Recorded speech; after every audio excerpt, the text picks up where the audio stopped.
The following is a conversation with Sean Carroll. He's a theoretical physicist at Caltech, specializing in quantum mechanics, gravity, and cosmology. He's the author of several popular books, one on the arrow of time called From Eternity to Here, one on the Higgs boson called Particle at the End of the Universe, and one on science and philosophy called The Big Picture, on the origins of life, meaning, and the universe itself. He has an upcoming book on quantum mechanics that you can pre-order now called Something Deeply Hidden. He writes one of my favorite blogs on his website, preposterousuniverse.com. I recommend clicking on the greatest hits link that lists accessible, interesting posts on the arrow of time, dark matter, dark energy, the Big Bang, general relativity, string theory, quantum mechanics, and the big meta questions about the philosophy of science, God, ethics, politics, academia, and much, much more.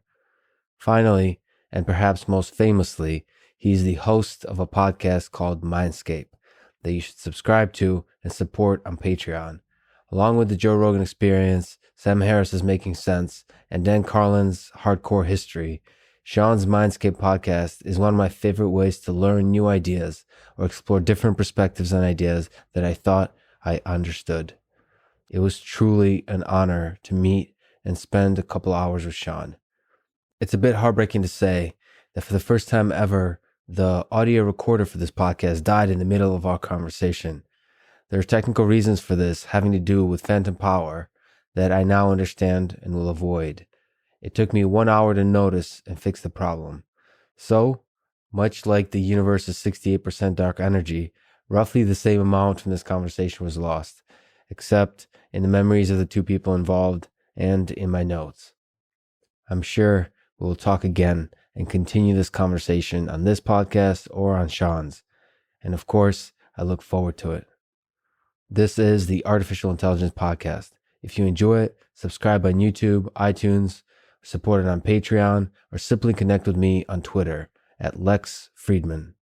And now, here's my conversation with Sean Carroll.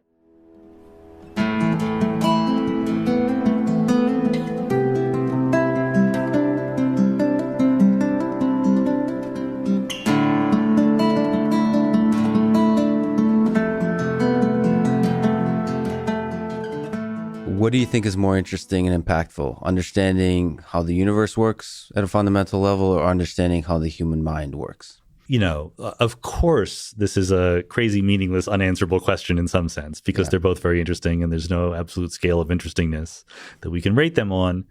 There's the glib answer that says the human brain is part of the universe, right? And therefore, understanding the universe is more fundamental than understanding the human brain. But do you really believe that once we understand the fundamental way the universe works at the particle level, the forces, we would be able to understand how the mind works? No, certainly not. Right. We cannot understand how ice cream works just from understanding how particles work, right? So I'm a big believer in emergence. I'm a big believer that there are different ways of talking about the world beyond just the most fundamental microscopic one. You know, when we talk about tables and chairs and planets and people, we're not talking the language of particle physics and cosmology. So, but understanding the universe, you didn't say just at the most fundamental level, right? So understanding the universe at all levels is part of that.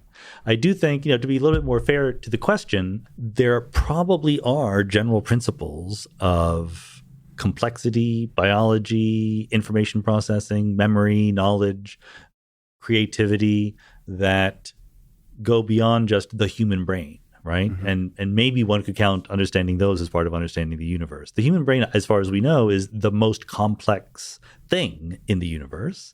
So it's certainly absurd to think that by understanding the fundamental laws of particle physics, you get any direct insight on how the brain works. But then there's this step from the fundamentals of particle physics to information processing, which a lot of physicists and philosophers maybe a little bit carelessly take when they talk about artificial intelligence. Do you think of the universe as a kind of a computational device?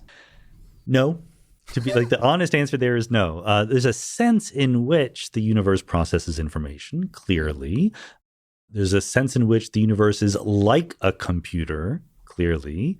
But In some sense, I think I tried to say this once on my blog and no one agreed with me, but the universe is more like a computation than a computer, because the universe happens once. A computer is a general purpose machine, right? That you can ask it different questions, even a pocket calculator, right? And it's set up to answer certain kinds of questions. And the universe isn't that. So information processing happens in the universe, but it's not what the universe is. Because and I know your MIT colleague Seth Lloyd feels very differently about this, right? Well, you're thinking of the universe as a closed system. I am. So what makes a computer more like a PC, like a computing machine, is that there's a human that everyone's comes up to it and moves the mouse around. Yeah. So gives it input, and that's why you're saying it's just a computation, a deterministic thing that's just unrolling. But the immense complexity of it is nevertheless like processing. There's a state, and then it changes with rules. And there's a sense for a lot of people that if the human brain operates within that world, then it's simply just a small subset of that. And so there's no reason we can't build arbitrarily great intelligences. Yeah. Do you think of intelligence in this way? Intelligence is tricky. I don't have a definition of it offhand. So I remember this panel discussion that I saw on YouTube. I wasn't there, but Seth Lloyd was on the panel, and so was Martin Rees, the famous astrophysicist. And Seth gave his shtick for why the universe is a computer, and he explained this. And Martin Rees said, "So what is not a computer?" And Seth was like, that's a good question. I'm not sure. Because if you have a sufficiently broad definition of what a computer is, then everything is, right? And the simile or the analogy gains force when it excludes some things. Is the moon going around the Earth performing a computation? I can come up with definitions in which the answer is yes, but it's not a very useful computation. I think that it's absolutely helpful to think about the universe in certain situations, certain contexts, as an information processing device. I'm even guilty of writing a paper called Quantum Circuit Cosmology, where we modeled the whole universe as a quantum circuit. As a circuit. As a circuit, yeah. And with qubits kind of with thing? Qubits, basically, right, yeah. So, and qubits becoming more and more entangled. So do we want to digress a little bit? Because this is kind of fun. So here's a mystery about the universe that is so deep and profound that nobody talks about it. Space expands, right? And we talk about, in a certain region of space, a certain number of degrees of freedom, a certain number of ways that the quantum fields and the particles in that region can arrange themselves. That number of degrees of freedom in a region of space is arguably finite. We actually don't know how many there are, but there's a very good argument that says it's a finite number. So as the universe expands and space gets bigger, are there more degrees of freedom? If it's an infinite number, it doesn't really matter. Infinity times 2 is still infinity. But if it's a finite number, then there's more space, so there's more degrees of freedom. So where did they come from? That would mean the universe is not a closed system. There's more degrees of freedom popping into existence. So what we suggested was that there are more degrees of freedom. And it's not that they're not there to start, but they're not entangled to start. So the universe that you and I know of, the three dimensions around us that we see, we said those are the entangled degrees of freedom making up space-time. And as the universe expands, there are a whole bunch of qubits in their zero state that become entangled with the rest of space-time through the action of these quantum circuits. So what does it mean that there's now more degrees of freedom as they become more entangled? Yeah. So as the universe expands. That's right. So there's more and more degrees of freedom that are entangled, that are playing the role of part of the entangled space-time structure. So the underlying philosophy is that space-time itself arises from the entanglement of some fundamental quantum degrees of freedom. Wow. Okay. So at which point is most of the entanglement happening? Are we talking about close to the Big Bang? Or are we talking about throughout the time of the throughout life history? of the Yeah. So the idea is that at the Big Bang, almost all the degrees of freedom that the universe could have were there, but they were unentangled with anything else. And that's a reflection of the fact that the Big Bang had a low entropy. It was a very simple, very small place. And as space expands, more and more degrees of freedom become entangled with the rest of the world. Well, I have to ask John Carroll, what do you think of the thought experiment from Nick Bostrom that we're living in a simulation? So I think, let me contextualize that a little bit more. I think people don't actually take this thought experiment. I think it's quite interesting. It's not very useful, but it's quite interesting. From the perspective of AI, a lot of the learning that can be done usually happens in simulation from artificial examples. And so it's a constructive question to ask, how difficult is our real world to simulate? Right. Which is kind of a dual part of, if we're living in a simulation and somebody built that simulation, how hard, if you were to try to do it yourself, how hard would it be? So obviously we could be living in a simulation. If you just want the physical possibility, then I completely agree that it's physically possible. I don't think that we actually are. So take this one piece of data into consideration. We live in a big universe, okay? There's 2 trillion galaxies in our observable universe with 200 billion stars in each galaxy, etc. It would seem to be a waste of resources to have a universe that big going on just to do a simulation. So in other words, I want to be a good Bayesian. I want to ask, under this hypothesis, what do I expect to see? So the first thing I would say is I wouldn't expect to see a universe that was that big, okay? The second thing is I wouldn't expect the resolution of the universe to be as good as it is. So it's always possible that if our superhuman simulators only have finite resources, that they don't render the entire universe, right? That the part that is out there, the 2 trillion galaxies, isn't actually being simulated fully. Okay. But then the obvious extrapolation of that is that only I am being simulated fully. Like the rest of you are just non-player characters, right? Yeah. I'm the only thing that is real. The rest of you are just chatbots. Beyond this wall, I see the wall, but there is literally nothing on the other side of the wall. That is sort of the Bayesian prediction. That's what it would be like to do an efficient simulation of me.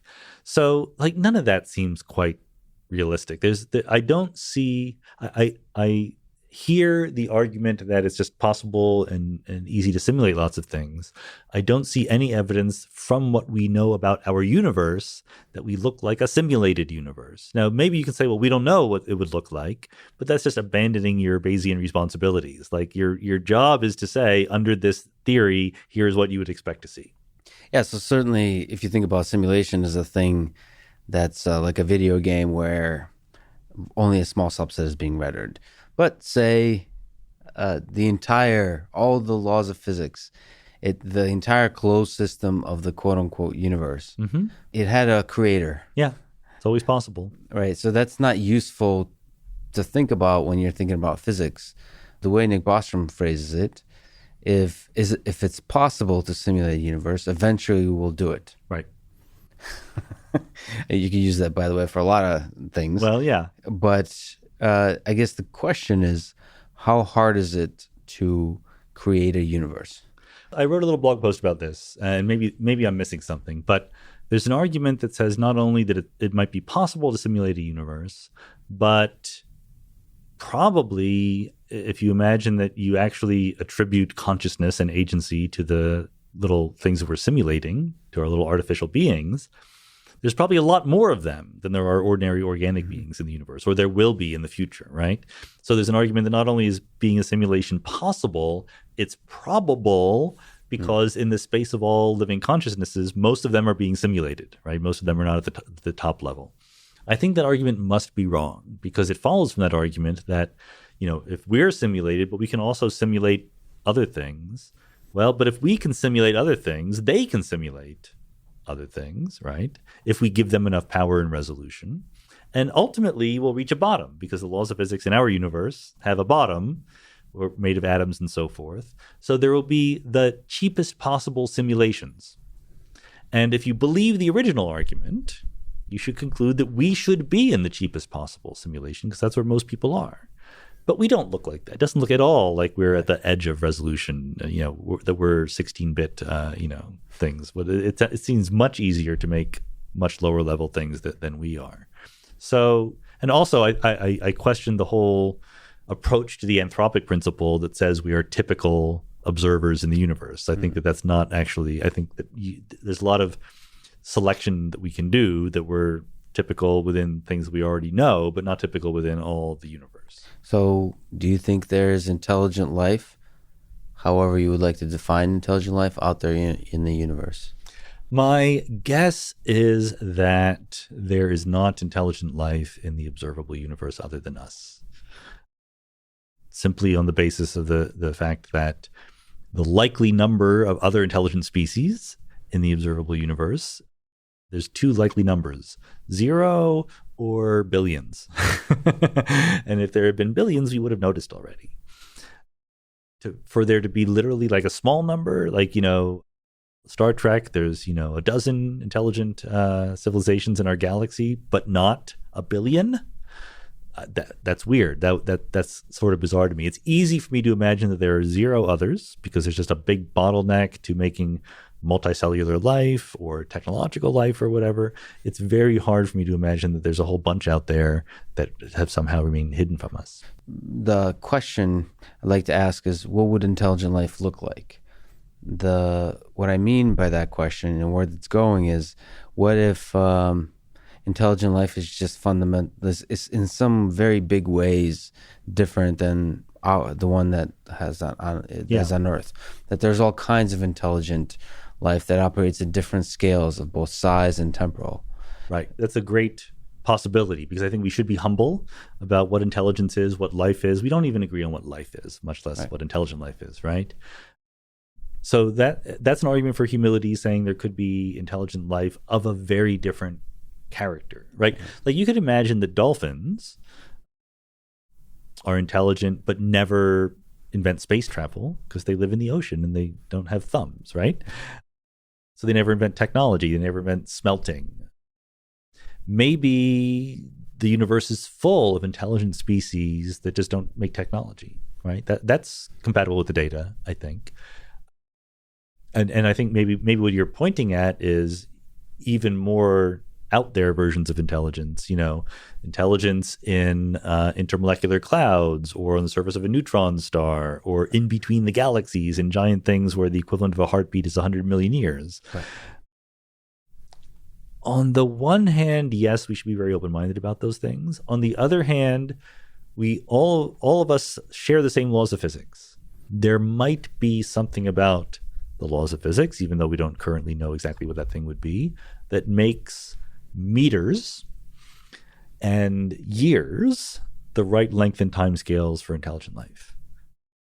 Maybe not, but we're made of atoms. Atoms have a certain size. We orbit stars. Stars have a certain lifetime. It's not impossible to me that there's a sweet spot for intelligent life that we find ourselves in. So I'm open-minded in either way. I'm open-minded either being humble and there's all sorts of different kinds of life, or no, there's a reason we just don't know it yet, why life like ours is the kind of life that's out there. Yeah, I'm of two minds too, but I often wonder if our brains is just designed to, quite obviously, to operate and see the world on these time scales, and we're almost blind, and the tools we've created for detecting things are blind to the kind of observation needed to see intelligent life at other scales. Well, I'm totally open to that, but so here's another argument I would make. We have looked for intelligent life, but we've looked for it in the dumbest way we can, right? By turning radio telescopes to the sky. Yeah. And why in the world would a super advanced civilization randomly beam out radio signals wastefully in all directions into the universe? That just doesn't make any sense, especially because in order to think that you would actually contact another civilization, you would have to do it forever. You'd have to keep doing it for millions of years. That sounds like a waste of resources. If you thought that there were other solar systems with planets around them where maybe intelligent life didn't yet exist but might someday, you wouldn't try to talk to it with radio waves. You would send a spacecraft out there and you would park it around there, and it would be like, from our point of view, it'd be like 2001, where there's an monolith. So there could be an artifact. In fact, the other way works also, right? There could be artifacts in our solar system that have been put there by other technologically advanced civilizations, and that's how we will eventually contact them. We just haven't explored the solar system well enough yet to find them. the reason why we don't think about that is because we're young and impatient, right? Like it would take more than my lifetime to actually send something to another star system and wait for it and then come back. So, but if we start thinking on hundreds of thousands of years or million-year timescales, that's clearly the right thing to do. Are you excited by the thing that Elon Musk is doing with SpaceX in general? But the idea of space exploration, even though your species is young and impatient? Yeah. No, I do think that space travel is crucially important long term, even to other star systems. And I think that many people overestimate the difficulty because they say, look, if you travel 1% the speed of light to another star system, we'll be dead before we get there, right? And I think that it's much easier. And therefore, when they write their science fiction stories, they imagine we could go faster than the speed of light because otherwise they're too impatient, right? We're not going to go faster than the speed of light, but we could easily imagine that the human lifespan gets extended to thousands of years. And once you do that, then the stars are much closer, effectively, right? And what's a 100-year trip, right? So I think that that's going to be the future, the far future, not my lifetime once again, but baby steps. Unless your lifetime gets extended. Well, it's in a race against time, right? Yeah. A friend of mine who actually thinks about these things said, you and I are going to die, but I don't know about our grandchildren. I don't know. Predicting the future is hard, but that's at least a plausible scenario. And so, I think that as we discussed earlier, there are threats to the Earth, known and unknown, right? Having spread humanity and biology elsewhere is a really important long-term goal. What kind of questions can science not currently answer, but might soon? When you think about the problems and the mysteries before us that may be within reach of science. I think an obvious one is the origin of life. We don't know how that happened. There's a difficulty in knowing how it happened historically, actually, literally on Earth. But starting life from non-life is something I kind of think we're close to, right? We're really. You really think so? How difficult is it to start life? I do. Well, I've talked to people, including on the podcast, about this. Life requires three things. Life as we know it. So there's a difference between life, which who knows what it is, and life as we know it, which we can talk about with some intelligence. So life as we know it requires compartmentalization. You need like a little membrane around your cell. Metabolism, you need to take in food and eat it and let that make you do things. And then replication. Okay, so you need to have some information about who you are that you pass down to future generations. In the lab, compartmentalization seems pretty easy. Not hard to make lipid bilayers that come into little cellular walls pretty easily. Metabolism and replication are hard, but replication we're close to. People have made RNA-like molecules in the lab that I think the state of the art is they're not able to make one molecule that reproduces itself, but they're able to make two molecules that reproduce each other. Yeah. So that's okay. That's pretty close. Yep.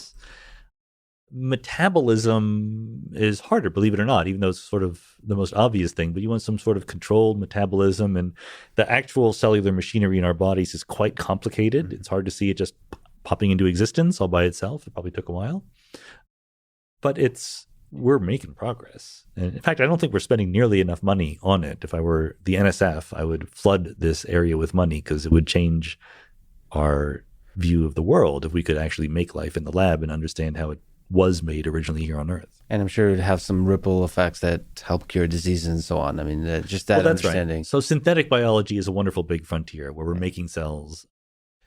Right now, the best way to do that is to borrow heavily from existing biology, right? Craig Ventnor, several years ago, created an artificial cell, but it was a tremendous accomplishment, but all he did was take out the DNA from a cell and put in entirely new DNA and let it boot up and go. What about the leap to creating intelligent life on Earth? Yeah. However, again, we define intelligence, of course, but let's just even say Homo sapiens, the modern intelligence in our human brain. Do you have a sense of what's involved in that leap and how big of a leap that is? So AI would count in this, or you really want life? You want really an organism in some sense? AI would count, I think. Okay. Of course AI would count. But let's say artificial consciousness, right? So I do not think we are on the threshold of creating artificial consciousness. I think it's possible.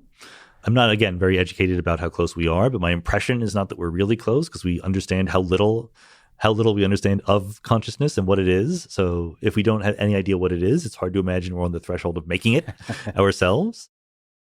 But it's doable. It's possible. I don't see any obstacles in principle. So yeah, I would hold out some interest in that happening eventually. I think in general, consciousness, I think we'll be just surprised how easy consciousness is once we create intelligence. Yeah. I think consciousness is a thing that that's just something we all fake.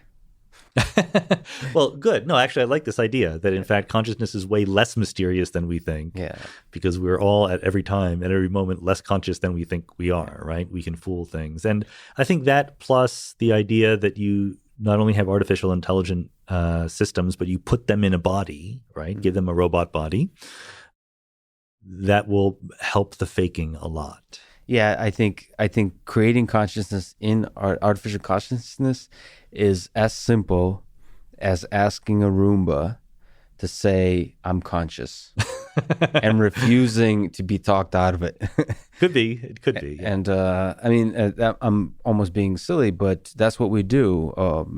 That's what we do with each other. This the kind of that consciousness is also a social construct, and a lot of our ideas of intelligence is a social construct. And so, reaching that bar involves something that's beyond. Doesn't necessarily involve the fundamental understanding of how you go from electrons to neurons to cognition.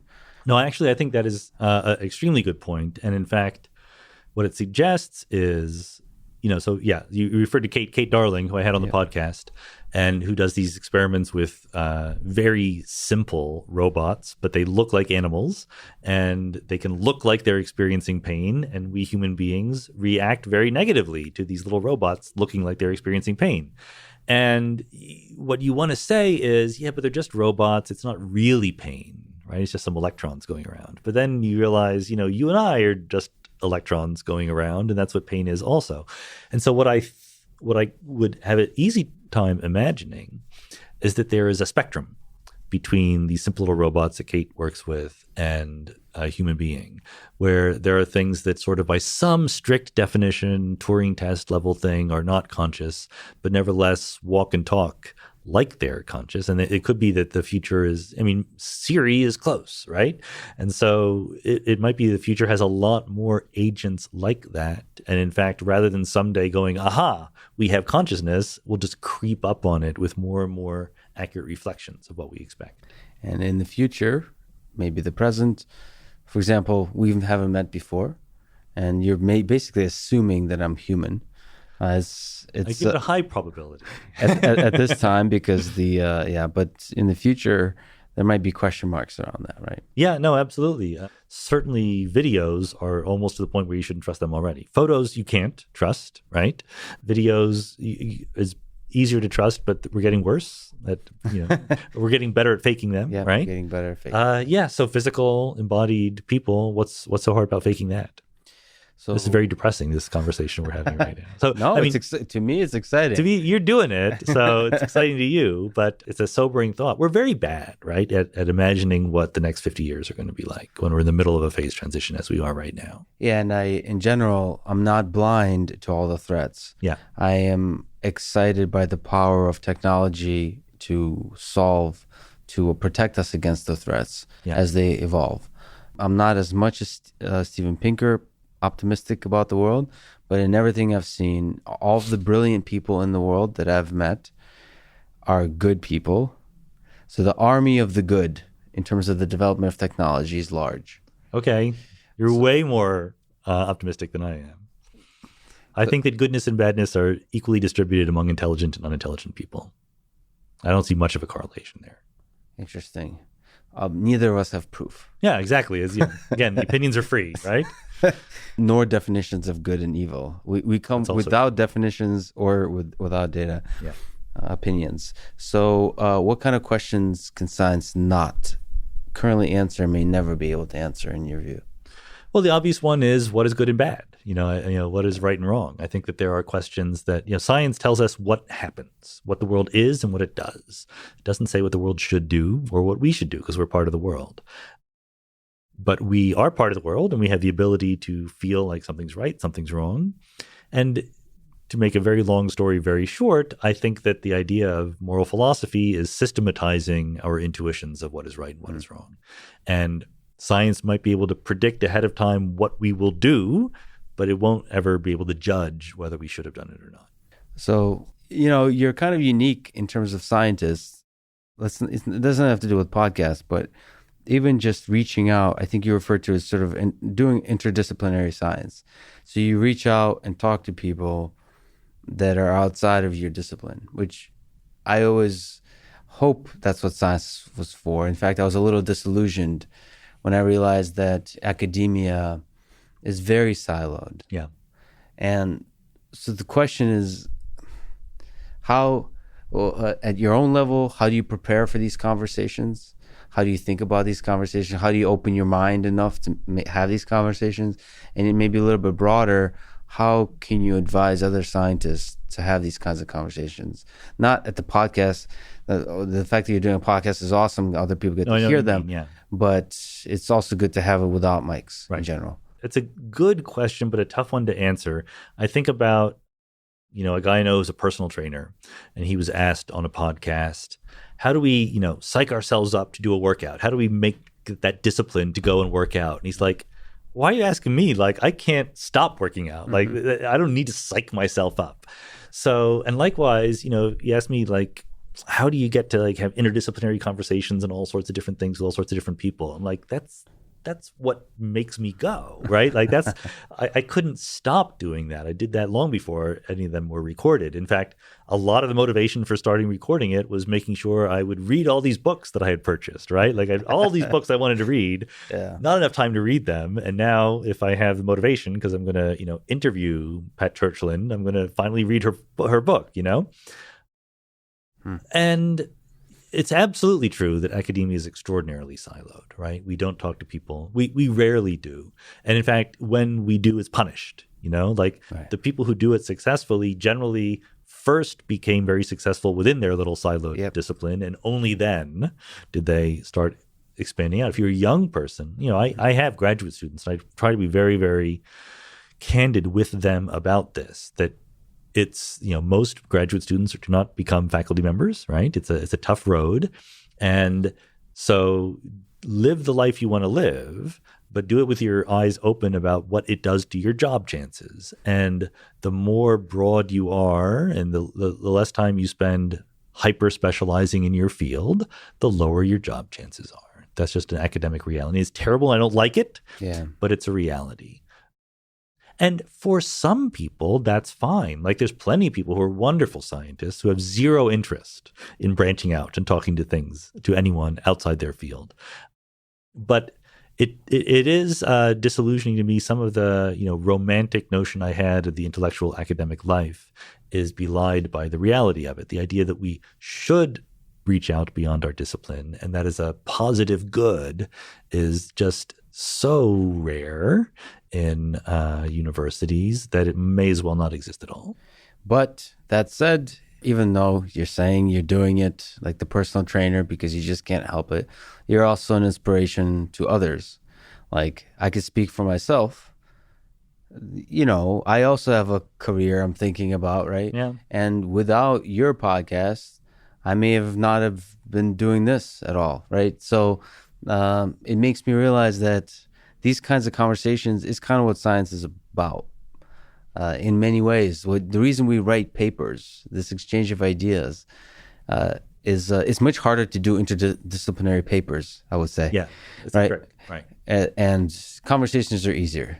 So conversations is a beginning. And in the field of AI, it's obvious that we should think outside of pure computer vision competitions on a particular data sets. We should think about the broader impact of how this can be, reaching out to physics, to psychology, to neuroscience, and having these conversations. So you're an inspiration. And so...